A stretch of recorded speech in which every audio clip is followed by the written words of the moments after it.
Hi, good evening, everybody. Thank you for coming to the event for this evening.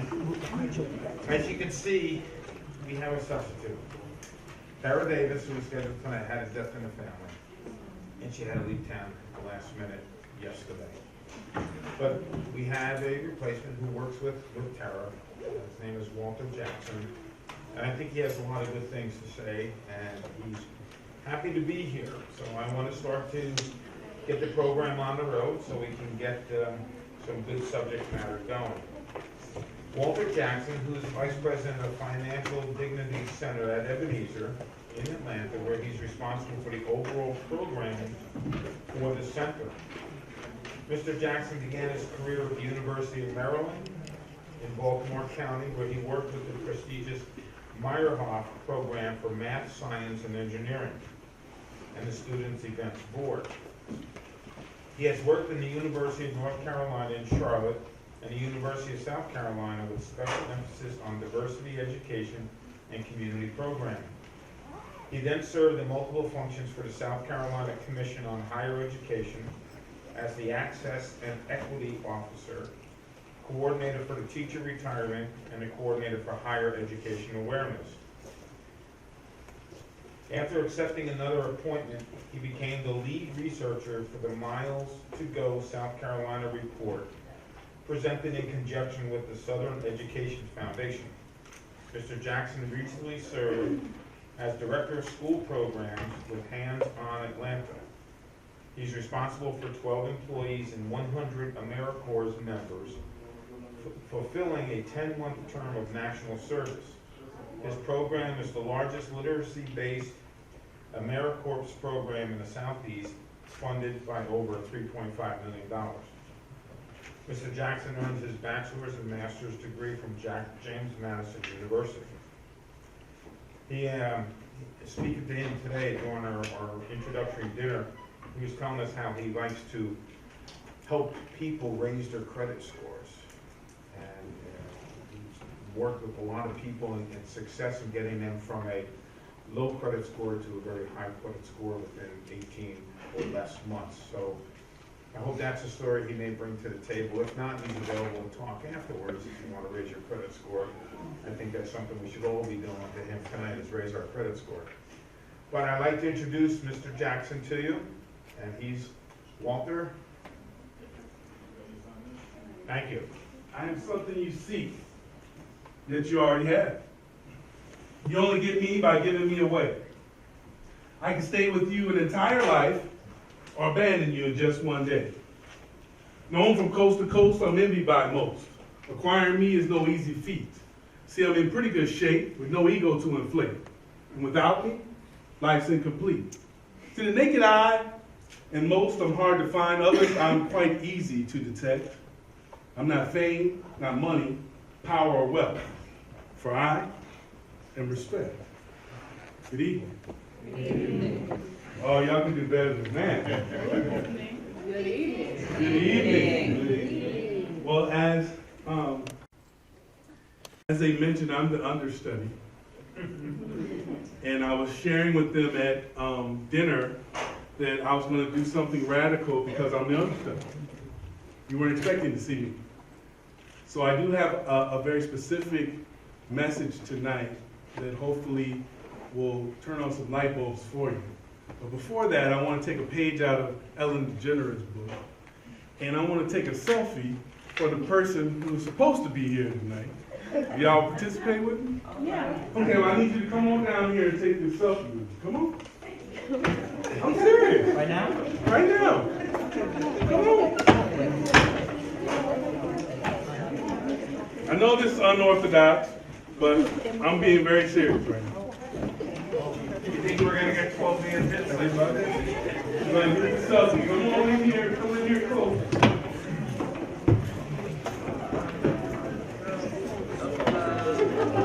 What is the thing when you roll up? Look at that. Now we're going to tweak this in a minute. Y'all ready? So I want to hear y'all say, what do you do? A Laker cheer? What's the chant? All right, on three we'll say, hey Tara. Ready? 1, 2, 3. All right, thank y'all for being so cooperative with me. I appreciate that. Jasmine and Teresa didn't think I was going to really do it.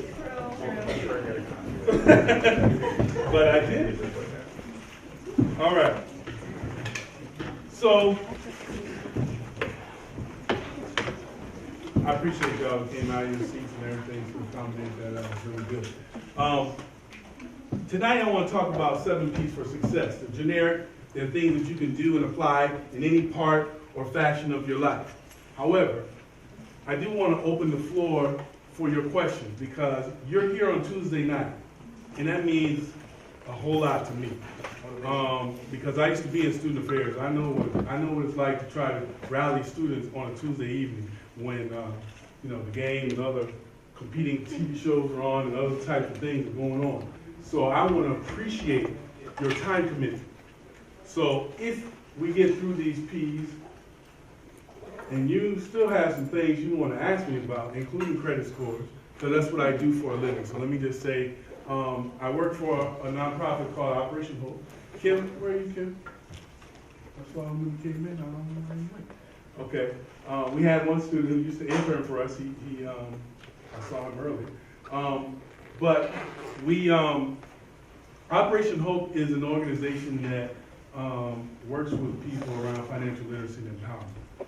And so he wasn't playing when he was saying to you that I can help you raise your credit score because that's what we do every day. Okay, but that's not what I'm here to talk about right now, but that's what we do. So I run the Hope Financial Dignity Center. It's in Atlanta, Georgia, right behind Ebenezer Baptist Church on the King campus. So if you're interested, all of our programs are for free. All you have to do is get in your car and come participate. Fair enough? All right, let's get in. Okay, so the dictionary is the only place where success comes before work. Let me say that again. The dictionary is the only place where success comes before work. I leave with that slide because I don't want you to think that life is really about American Idol or hitting the lottery or making it rich quick. I have a 24-year-old son, graduated from Oglethorpe University, still really looking for a job because he really just wants to be rich. He doesn't really want to work. He just wants to be a one-hit wonder or whatever it's going to take to get him past this place of dropping applications to really experiencing prosperity.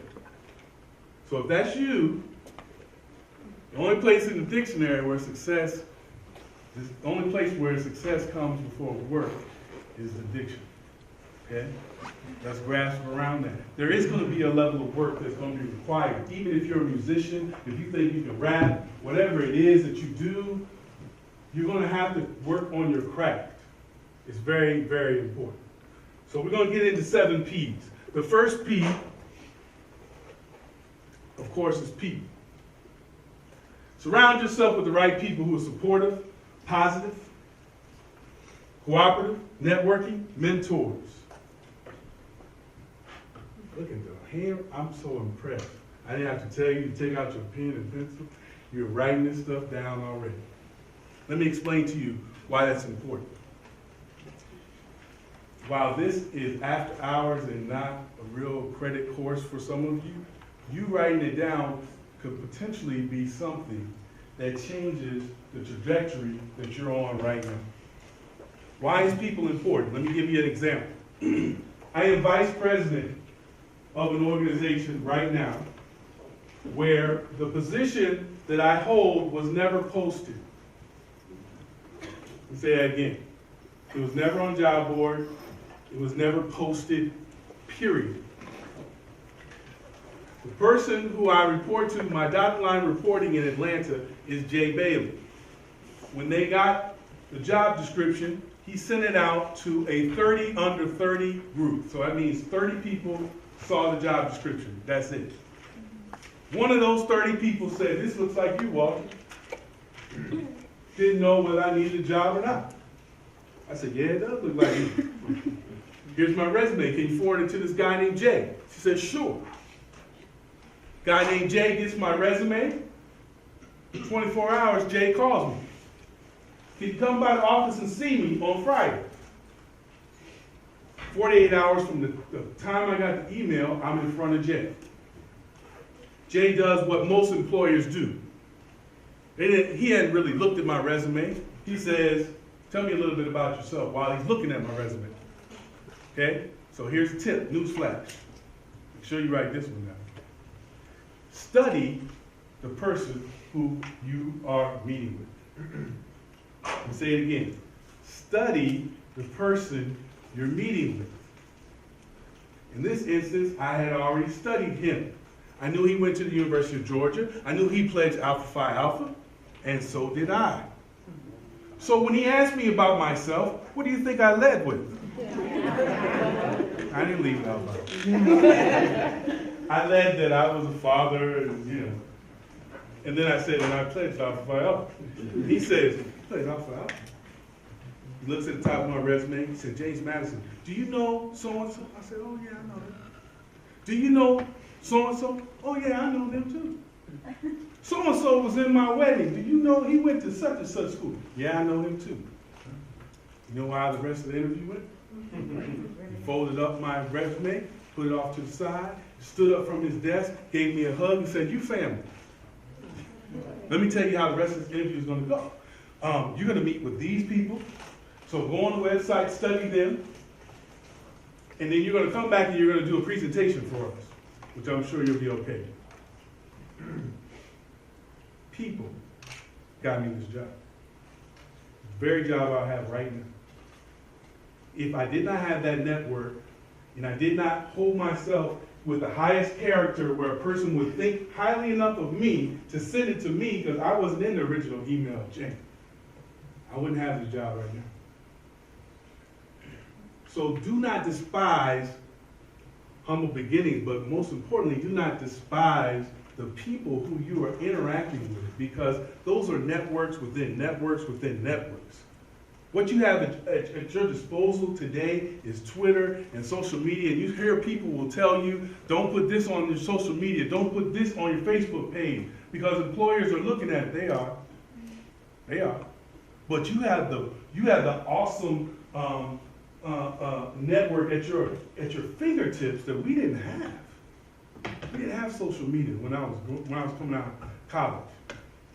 So our networks were, I know John, he knows me. That was it. Y'all have thousands of friends. Why aren't you leveraging them in all aspects of your life? Not just to tell them that, Scandal was really hot this week. That's right. But leverage them in a way that also moves towards your career trajectory. So in this instance, real life story, because I was friends with somebody who was friends with him, I got a job interview. Now, when I came and did my presentation, just to tell you a little bit further, our chairman and CEO travel 6 days a week. John Hope Bryan. You can Google him. He's an international traveler, best-selling author. He sits on the President's Financial Council of, the Council of Financial Capability for 5 sitting presidents, from Bush 41 to Barack Obama. He shakes hands with rich and influential people every day. Just so happened the day that I was interviewing, he was in the office. They said, we were getting ready to let you do a writing sample, but we're going to have you meet with Chairman Bryan. I said, okay. So I sat down with Chairman Bryan. I'm sharing all this with you to tell you that the way in which you think it's going to go is not always the way that it goes. And then we'll get back on these slides in just a second. I sat down with Chairman Bryan, and he asked me, what do you think we do? Of course, I gave him the website answer. Y'all eradicate poverty. And then he looks at me, he says, very good. Well, what exactly is poverty? So I give him the Wikipedia response. Poverty is the mean threshold between, and I give him all that. And he looked at me and said, now how smart you define it? Now before the sweat could start to bead, because when you're bald-headed, you really can't stop it from coming down. But before the sweat could start to bead, I remember sitting in church and the pastor talking about a poverty mindset. So I said, let me just say that. Poverty is a state of mind. You can be in a poverty mindset, which then inhibits you from moving forward in your true destined trajectory. He says, okay, go on. He asked me another question, trick question. So I'm saying to you, an interview is not quite what you think it is. It's a conversation. And oftentimes, many people are trying to see what is your intellectual capability? What is your capacity to think on your feet? Those are intangibles, ladies and gentlemen, that there's no course that you can take. They're built into those courses. Your intellectual capacity is being stretched every time you come to class when you actively participate. Now, if you come to class and you go to sleep, it's just like aerobics. You're not getting the workout you need for a situation like this. My 10-minute conversation with Chairman Bryan cemented the job. He asked me one last question. He says, Jackson, you're either the biggest BSer I've ever met, or you're quite an intellectual young man. I said, well, sir, it's quite the latter. And he goes outside, gets me one of his books, signs his books to me, and hands me a book. And the guy who I initially met, he said, do you want this job? I said, I'm here interviewing for it. Chairman Bryan had given me the thumbs up, which means I was in. I was in on an email chain of a job that was never posted. And that's how I'm making my living right now. So I'm saying to you that do not think that everything is going to go A, B, C, D, E, F, and G. Sometimes it goes differently. And your relationships with people are the key thing. The thing that makes our programming free, so they were talking about all these, well, can I come to the Hope Center and get my credit, can you work on my credit? And I said, everything is free. Well, the thing that makes those free is relationships. When you go to a networking session, it's relationships. When I was sitting up there, Jasmine and Teresa gave me their business cards. I was impressed. They're like, here, business card, student. I said, that's impressive. So let me ask you right now, those of you, just take a personal inventory, not to expose anybody. Do you have a business card right now? Yes. Very good. Those of you who don't, just nod like this and go ahead and take care of it. Take care of it before the end of the week, because it's impressive. Even if you don't have any real experience yet, it's impressive. It says, I've taken the initiative to present myself properly when I meet you. That's what it says. And it's just like a firm handshake. So people is all about the dynamics of how you communicate with someone. And the manner in which you do that leaves a lasting impression, or leaves a lasting impression that you really don't want to hold on to. Follow me? Okay, let's move on. Number 2, prepare and plan. Dennis Kimbrough wrote a book called Think and Grow Rich, a black choice. It was a readaptation of Napoleon Hill's book, Think and Grow Rich. In that book, he has a success formula. That success formula is very simple. It says if you want anything in life, 80% of the time, all you gotta do is show up. Tuesday night, 6:30, people could be hanging out, chilling, doing other things, playing Xbox. Y'all are in here. You're already 80% there. Anything in life you want to have success in, show up on time, 85% success. You know why? Because most of us are late. So when John got to the provost conference room where he asked me to meet him, I was already sitting in We talked about that a little bit. We were saying he liked to be on time as well. And I said, you know, it leaves an impression on someone that you're on time, that you're ahead of time. What does that say about you? It's a remnant of your character before they even have had conversation with you. These are small intangibles, ladies and gentlemen, that you already have at your disposal. It's a matter of whether you're working them. You want to be successful 90% of the time. Show up on time, have a plan. You know why? Because most people do not have a plan. They're drifting through life with no plan at all.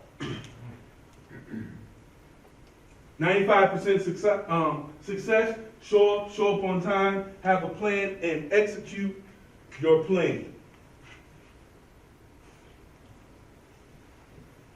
Simple success formula. Okay? 2 P's down. 5 more to go. All right. 3rd P is pen and paper. Like I said, I'm so proud to see you already at that. If that's not a regular form of practice for you, then use your smartphone. Your smartphone has the capability of not only you text fast enough to keep up with anybody up here talking. I've watched people just go for it. You can do it. If not, your smartphone probably has a free app where you can actually record what's going on right now. So if you're too lazy to write it down, at least you have the recording. Now you go old school and write it down on a piece of paper. It's important because, ladies and gentlemen, you don't know who you're going to meet that turns on the light for you that changes everything in your life. It could be a professor, it could be a guest, it could be an understudy like me, who wasn't supposed to be here, but is here. And now, because I had this moment, because I was ready already, he just told you she had death in the family. That means it was not planned. That means she turned and said, oh my God, I got to go out of town. Can you do this for me?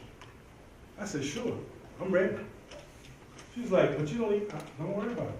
I got it. This is the word that they're going to get to on Tuesday, and hopefully it's going to turn on the light for someone. But I'm ready to deliver that and hopefully present you in the light that they didn't miss anything because you had to go see what you found. Okay? Now, write your goals down. How many of you have your goals written down? Show of hands. How many of you have them on you right now? Well, I lost it.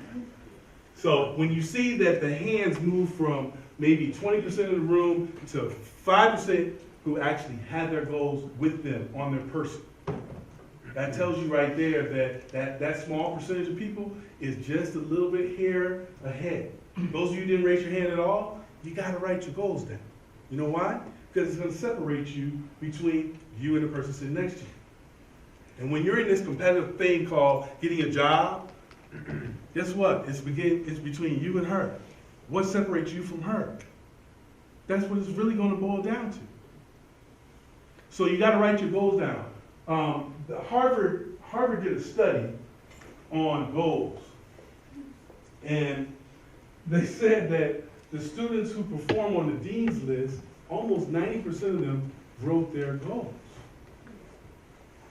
They had aspirations academically, and they were manifesting them because they simply wrote them down. So if you haven't done that, that's another homework assignment. Your first one is get your business card. Your second one is write your goals down. Going further, there's a thing called a vision board. Have you ever heard of a vision board? Very good. If you haven't heard of a vision board, here's the third homework assignment I'll give you. For the weekend, get a PowerPoint slide and put on this PowerPoint slide images of the things that you desire to turn into your life. That is a vision board. I do it with my children as something that we do at the end of each year to start the next year. And at the end of the year, around Christmas time, we'll look at that vision board and talk about what things actually happened that you put on this board. And they're 10 and 14. Y'all are grown adults. And if you give it a shot, you'll be surprised how many of those things come to pass just because you actively have now put them in the universe to say, come on into my life. Draw those things to you that you desire. Pen and paper, very important. Constant review is the student's glue. That is the truth. It is around every rap song that you know, because you said it so many times that you now know it. It's no different than the principle that you apply when you are learning a subject matter, or if you are learning in a job. We were talking at dinner, and we were talking about once you get the job, you now have to learn the cultural environment that you're in. What is the company culture? Because the skills that it takes for you to master the company culture are not the things that you're studying in your book. It's the intangible things that you're learning about people that's going to help propel you and navigate you through those corporate waters, if you will. Make sure I wrote something over here. I'm going to make sure I don't forget. Okay, I did. All right, number 4, patience. One of the things that we were talking about at dinner is that people seem to be in such a hurry to get out of here. They got a graduation day in mind, and they are racing for the graduation day, but they're also missing out on wonderful opportunities that could be either working an internship, that could be potentially establishing some different networks, going to some things to stretch your mental and intellectual capabilities and capacity. Patience. Patience. Les Brown says you have to be willing to do what others won't do today in order to have what others won't have tomorrow. Are you willing to do that? His example is that if you look at a classical pianist, they may have to play that piano every single day to get to that level of mastery. But we admire the mastery, but we don't admire the work that went in to get to the mastery. Are you willing to do the work?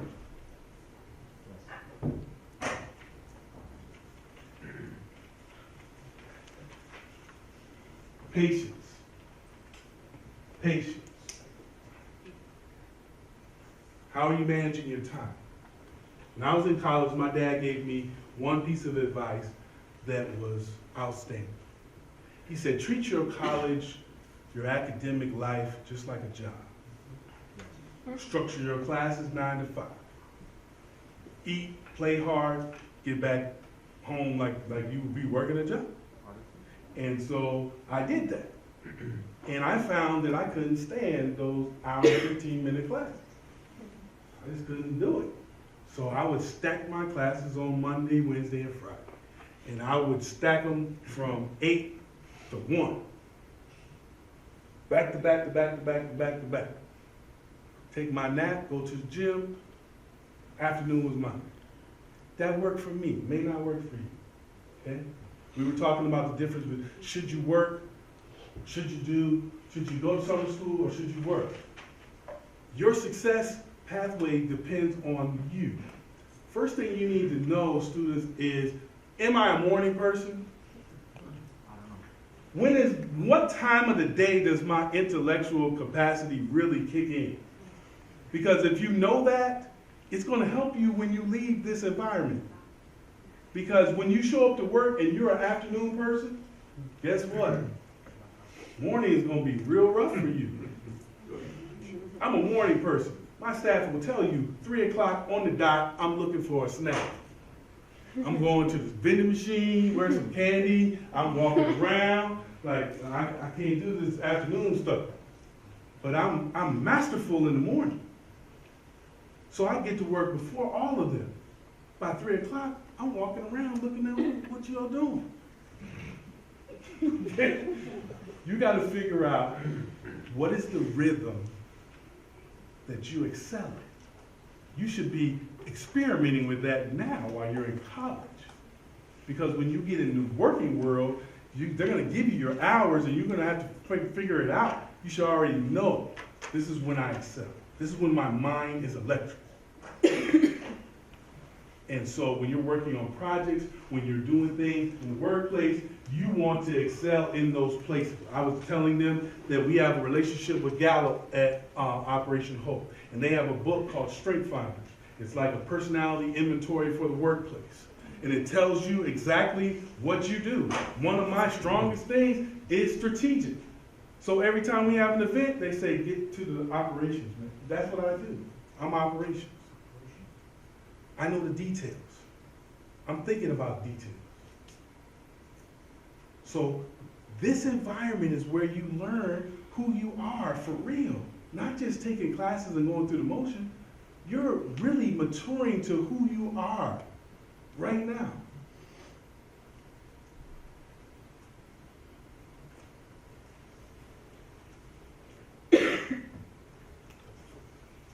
Number 5.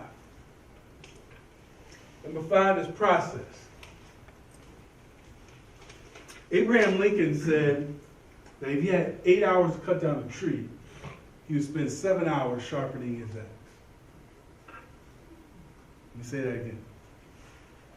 Abraham Lincoln said that if he had 8 hours to cut down a tree, he would spend 7 hours sharpening his axe to make sure that the tool was sharp as it possibly could be so that the final hour could be exerted with physical strength at the maximum level. Process. Timing is a process.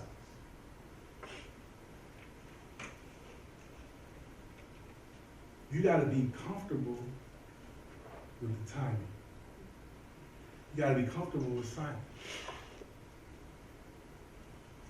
Some of you need to practice silence because you don't really get away from the chaos enough. You put your headphones on to study and you got music in your ears and chaos is moving all the time. You're not taking enough time to be still in your day for your true innovation to be birthed and born. Silence is important. And the more comfortable you are with it, you will find your genius to begin to emerge.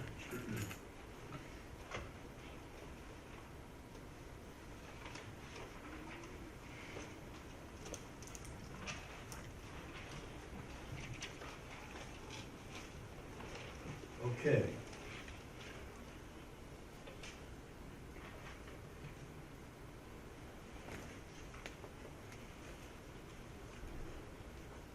Number 6 is pursue excellence. Aristotle said we are what we repeatedly do. Therefore, excellence is not an act, it is a habit. Excellence is not an act, it's a habit. That means, what is the repetition that brings forth mastery in what it is that you do? The law of average means basically is that, do you want to be top of the bottom, bottom of the top? That's what average is. You're in the middle. And that's, in our society, unacceptable. So what is the thing that you're going to do that it becomes habit instead of an act that bursts for excellence in your life? When I used to speak to young people, I used to tell them that you have to begin to think and approach the world in a completely different way. That may require you to even have a new alphabet. The A will be for your attitude, will determine your altitude or how high you'll fly in life. B will be for your brain power. And C will be for courage in a time when we need to have the information or the motivation to be inspired. D will be for dedication to causes that are just. E will be for the effort that you have to put forth every day. F is for freedom that is not free. G is for the genius in each one of you. H is for your heritage, rich and pure. I is for the intuition to look beyond the eye. J is for justice and the fight to endure. Keep it from being colorblind. L is for life. K is for the know-how. Create a plan for the future. L is for life. It is true you only go around one time. M is for meditation. Take time to get to know yourself. N is for now. For now is the hour. O is for the opportunity. P is for the promise that you owe the generation yet unborn. Q is for the questions that you must be willing to ask. R is for your roots, for as a twig is bent, so it shall grow. S is for survival, and it truly will be survival of the fittest. T is for the truth that must be told. U is for the unity that we must achieve. V is for the vision, never lose sight of the top of the mountain. W is for willpower to rise to the top of the crop. X is for X-ray, hold people, persons, and things to the light. Y is for you and your contribution, and Z is for the zodiac, your place in the sun.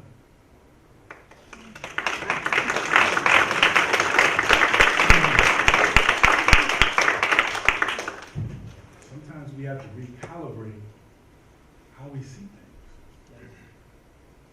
You can't remember all that? Remember this simple nursery rhyme. It says, good, better, best. Never let it rest till your good is better and your better is best. Can you say that with me? Good, better, best. Never let it rest till my good is better and my better is best. If you apply that every day, if you decided, ladies and gentlemen, to look in the mirror when you wake up and you're fully coherent, you first kind of come to your senses, and you say, I'm going to say this little nursery rhyme for 30 days straight. That's going to be the first thing I do to greet myself in the morning. I'm going to look in the mirror, I'm going to say, good, better, best, never let it rest. Till my good is better and my better is best. That's how I'm going to approach my day. That means I'm going to continue to get better and better and better and better. There's no ceiling to my better. If you could commit to that for 30 days, do you think, just by chance, that you might be a little different than you are right now? It's all a matter of what it is that you decide to do with the time that you've been alive. That's what it really boils down to. The choices that you are making and not making are the things that help to determine where your destiny and your destination is going to be. It's the last P, which kind of runs into what I just said, which is profess, or what are you saying out of your mouth? So I'm going to ask you to repeat after me something here in a second, and then I'm going to pause, I'm going to sit in this blue chair, and I'm going to field some questions from you. Fair enough? Yes. Okay. All right, so we're going to repeat this right quick as our profession. You ready? Within me lies the power to seize the hour and live my dream to succeed.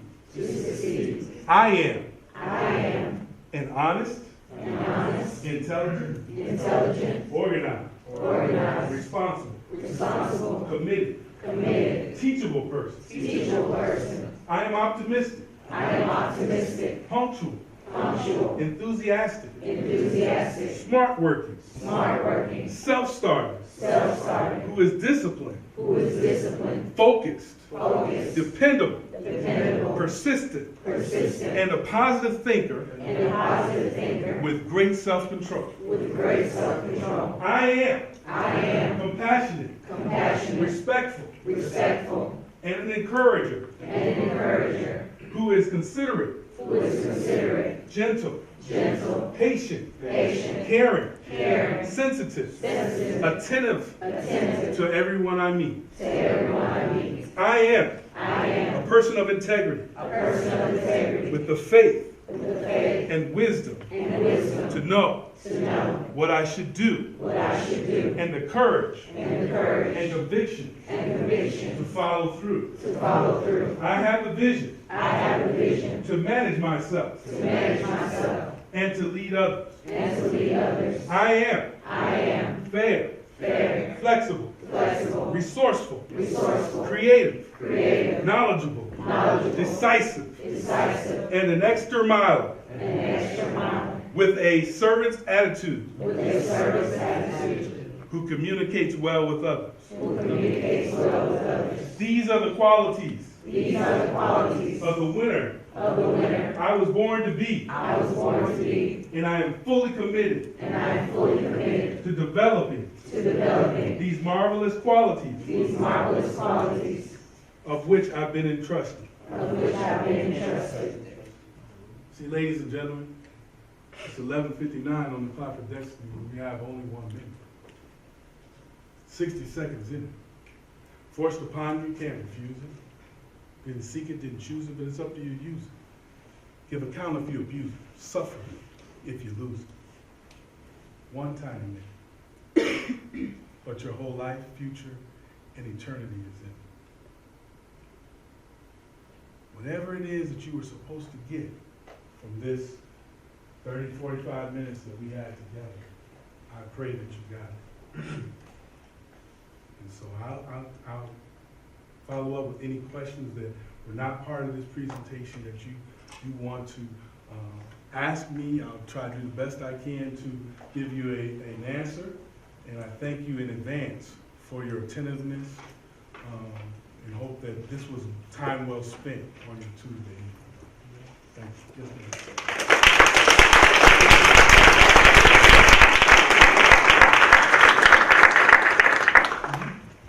When you're young and you first graduate high school, you have all these promises in your head that you'll be anything that you want to be. What happens when years fly by and you realize you passed that stone where you feel like you could chase your dreams and you want to? Okay, basically the question is, do you still chase after your dreams once you realize you're past that tender age, or do you do something that will, or do you take a path that's not what you wanted, but you can still be successful in? Majority of people would say the latter, but I would say to you that if you really did a study of millionaires in this country, most of them did not become a millionaire before they were 50 years old. If you look at Kentucky Fried Chicken man did not fry chicken till he was almost 70.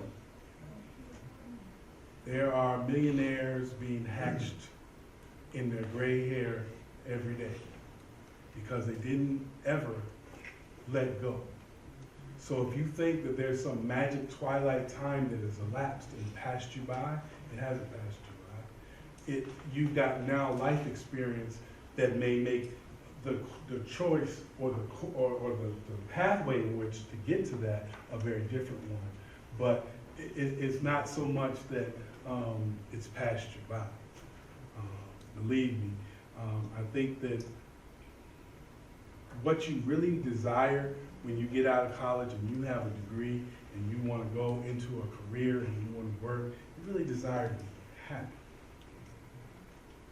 There are millions of Americans working a job that they cannot stand right now. And that's not where you want to be. So part of this self-discovery that you're in a college environment is to hopefully give you a trajectory that you don't get in a job that you don't really want to do, or you can't stand the people you work with and you dread. You're spending too many hours of your day to be unhappy at that place. So my hope and desire for you is that you find whatever it is that makes you happy and you excel going toward that. And you figure out whatever it is that I need to do to make things line up to get to, I'm happy doing this. I would gladly do this for free. I'm glad you give me a check. Anybody else? Yes, sir. And what's your goal now? Once you reach that stage where you consider yourself best, how do you set the standards or upset the bar?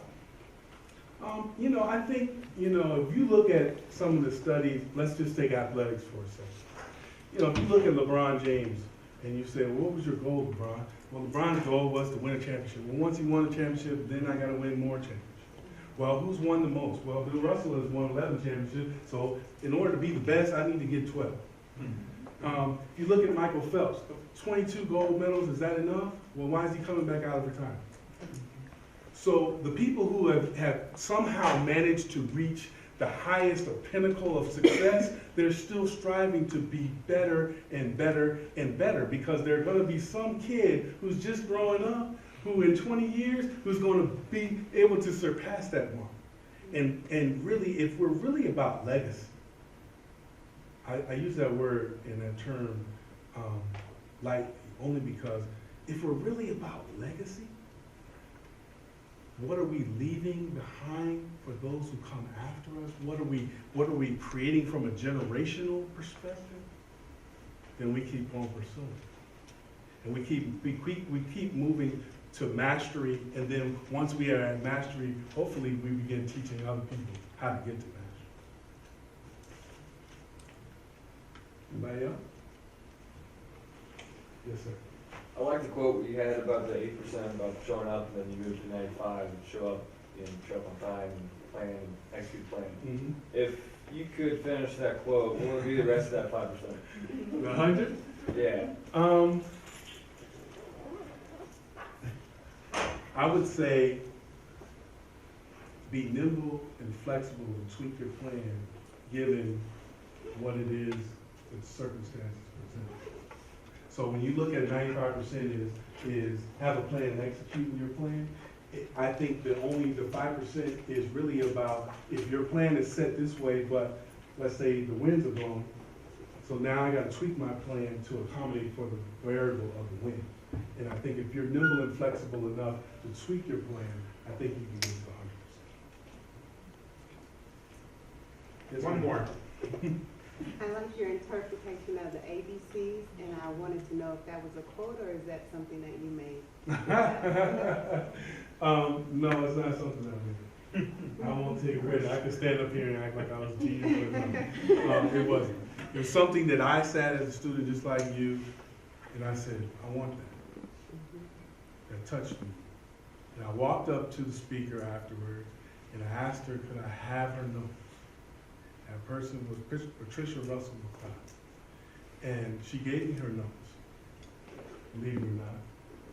Because you have not because you ask not. That's not just a biblical thing, but that's in life.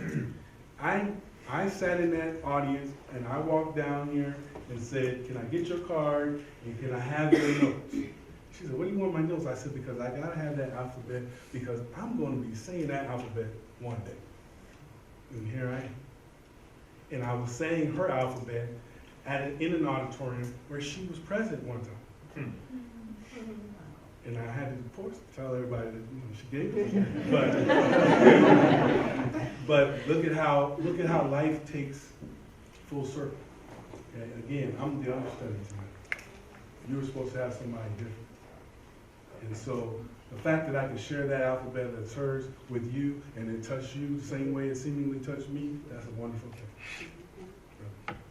Hey, Walter, I'm happy you already understood.